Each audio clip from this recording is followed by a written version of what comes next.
In this video, I want to go through the portfolio I'll be investing in over the next year in my stocks and shares ISA account.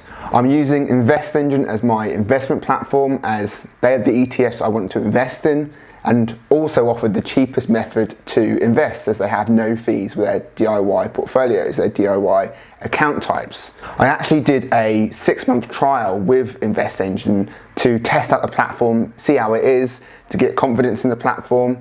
And I guess my decision to go with them gives away how that trial kind of went. And on the topic of InvestEngine, and before we get into my portfolio, it's worth saying that the portfolio is purely invested in ETFs. As you probably know, you can't access individual stocks and shares through InvestEngine, you can only access ETFs. But actually, because of my investment approach, this suited me. It didn't bother me that I couldn't access individual stocks and shares through InvestEngine. I'll be invested in ETFs, whatever platform I would be using, whether I could access individual stocks and shares or not. I set out a very specific criteria for my portfolio strategy, which lends well to investing in ETFs. It's a 3-part strategy. Firstly, I want to have strong long-term returns for my portfolio. Secondly, I want diversification across geographies, sectors, and different company sizes. And thirdly, I want the portfolio to be simple to maintain. I don't want to be rebalancing all the time, calculating how much I've got in a specific ETF, specific stock. I want it to be automated and as simple as possible to maintain. And to fulfill this criteria, I've decided to loosely base my portfolio on an approach from Andrew Craig in his book, How to Own the World. Definitely recommend it if you haven't looked at it already. But I put my own little twist on the strategy he outlines in that book with the 6 ETFs I chose. So let's get straight into it and look at my portfolio. The portfolio is based on 6 ETFs, and the largest proportion of the portfolio is invested in a global tracker ETF, which is invested in mid-cap and large-cap companies across the whole developed world. The name of that Andrew Craig book gives away the reason why I invested in this, to own the world.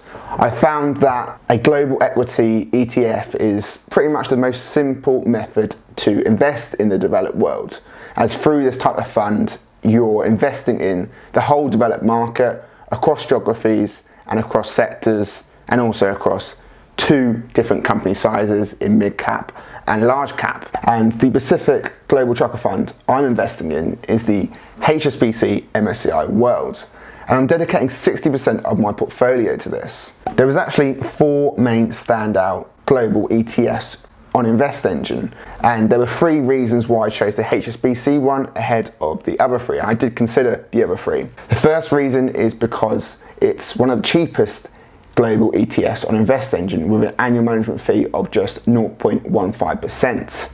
Secondly, it has the highest average returns over the last 3 years. You can see it tops that table. And thirdly, because it had the diversification I wanted, fulfills a key part of my investment criteria. And you'll be able to see here that the ETF is invested in 23 developed countries. And of course, it's invested in all the big companies in the world, the juggernauts of Apple, Microsoft, Alphabet, Google, Amazon, Tesla, and so on. You can see it's invested in all the biggest companies in the world. In fact, it has over 1,400 holdings. And you can also see it's very strongly diversified across regions. Obviously, the bulk of it coming from North America, being the biggest stock market in the world, exposure to Europe, exposure to Japan, exposure to UK, exposure to wider Asia, and so on. And you'll be able to see here as well, it's very diversified across sectors, with industrial making up the largest proportion, then technology, financial, and so on. So it's an extremely diversified portfolio.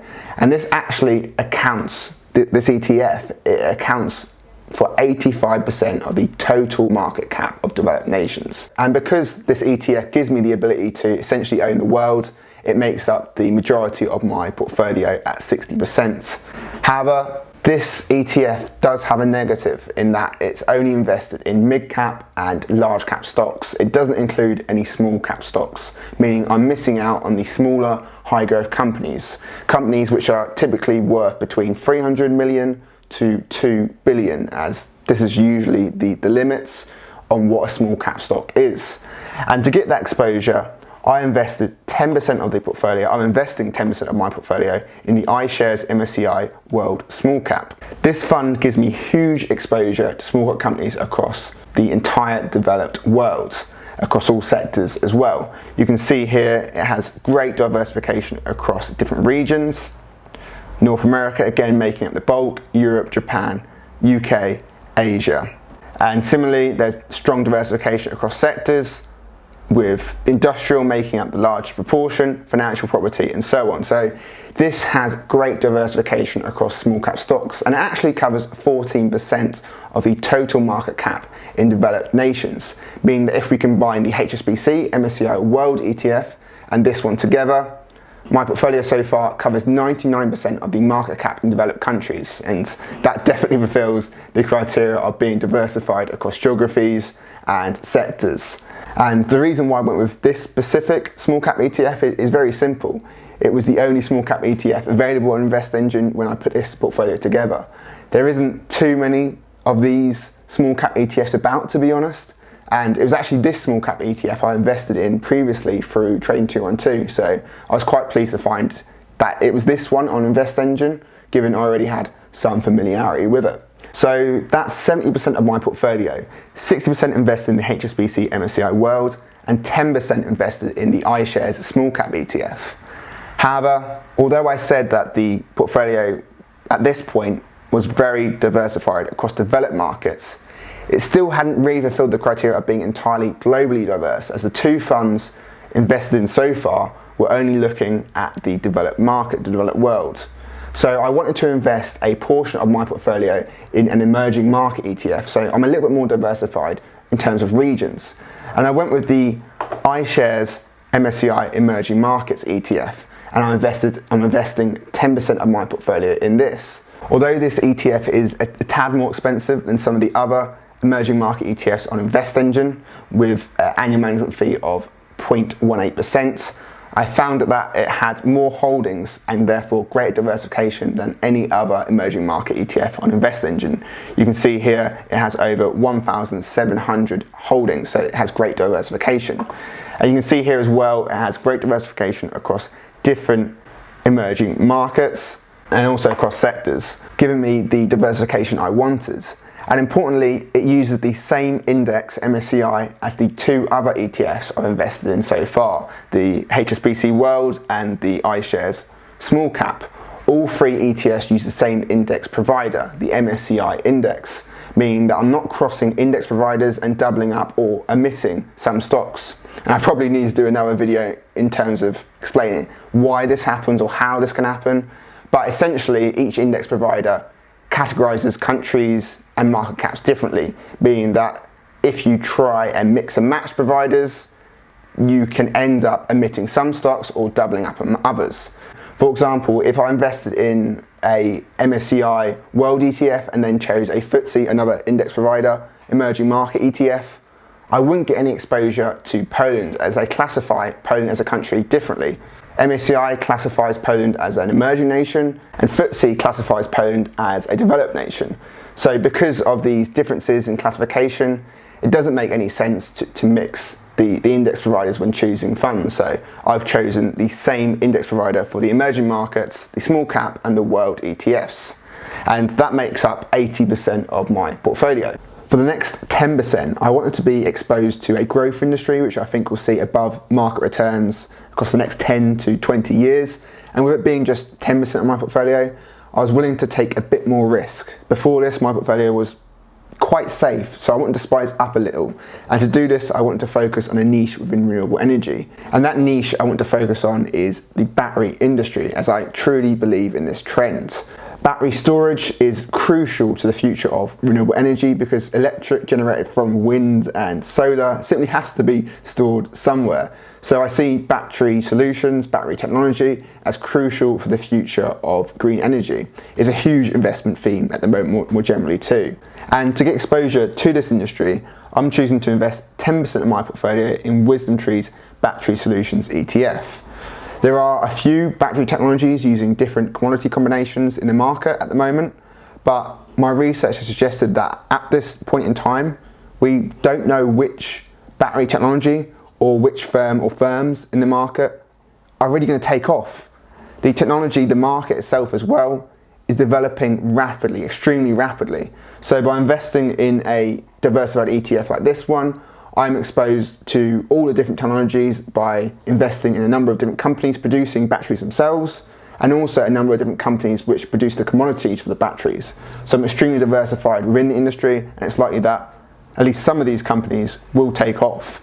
You can see here there's over 87 different companies undiversified across regions and sectors, so it's likely that I'll get exposure to the winners in this industry, which is what I'm looking for. And that's the thinking why I chose to invest in a diversified ETF to get exposure to this industry, rather than using a different investment platform to invest in a specific battery producing company or a specific commodity which goes into battery solutions. And with that, that's 90% of my portfolio. However, you've probably noticed that I'm only exposed to stocks at the moment. The portfolio is only invested in stocks. And for the final piece of the portfolio, I wanted to diversify the portfolio with another asset class. And I chose precious metals. And this fits in well with the strategy identified by Andrew Craig in his book. He suggests dedicating a portion of any portfolio to commodities, and specifically recommends investing in precious metals. And the reason he gives for this recommendation is because precious metals own inflation. He says that precious metals keep up with inflation historically, and are also typically the asset people storm into when there's a stock market crash, historically again, based on evidence. And after doing some research, I saw there was a place in my portfolio for precious metals because of this reasoning. If the stock portion of my portfolio has a bad year, if stocks go down massively, it's likely that the precious metals portion of my portfolio will go up, meaning that that decrease in the stock portion is slightly mitigated. So I've invested 8% in a gold iShares ETF and 2% in a silver iShares ETF. And that makes up 10% of my portfolio. So precious metals make up 10% of my portfolio. And the reason why I chose these specific gold and silver ETFs is very simple. They were the cheapest gold and silver ETFs on InvestEngine. So that's the final piece in my portfolio. You'll see that the portfolio is 90% invested in equities and 10% alternatives, which means commodities, in this case, precious metals. There's no bonds in my portfolio, and this is very intentional. And the reason I've not put any bonds in the portfolio is because I'm prepared to take more risk to seek higher returns at my age. Stocks are inherently more risky than bonds, but in return have historically offered much higher returns. So that's the reason why I've chosen this specific portfolio. So let me know what you think about the portfolio. If you want to copy it, then great. If you think it's rubbish, I'm sure there's reasons for that, and I'd love to know why. I'll be doing a dollar cost average approach with this portfolio where I drip feed amounts in every month. InvestEngine makes this super easy with automated top-ups, and more generally it's going to be quite a simple portfolio to maintain. InvestEngine has so many automations. I can just click a rebalancing button whenever I need to rebalance. I don't have to worry about manually reinvesting dividends. I don't have to worry about manually doing top-ups. It's going to be super easy to maintain because of InvestEngine. And I'm also going to be doing reviews every month of my portfolio and how it's going and my investment journey. So feel free to subscribe if you want to see where this portfolio takes me. Thank you.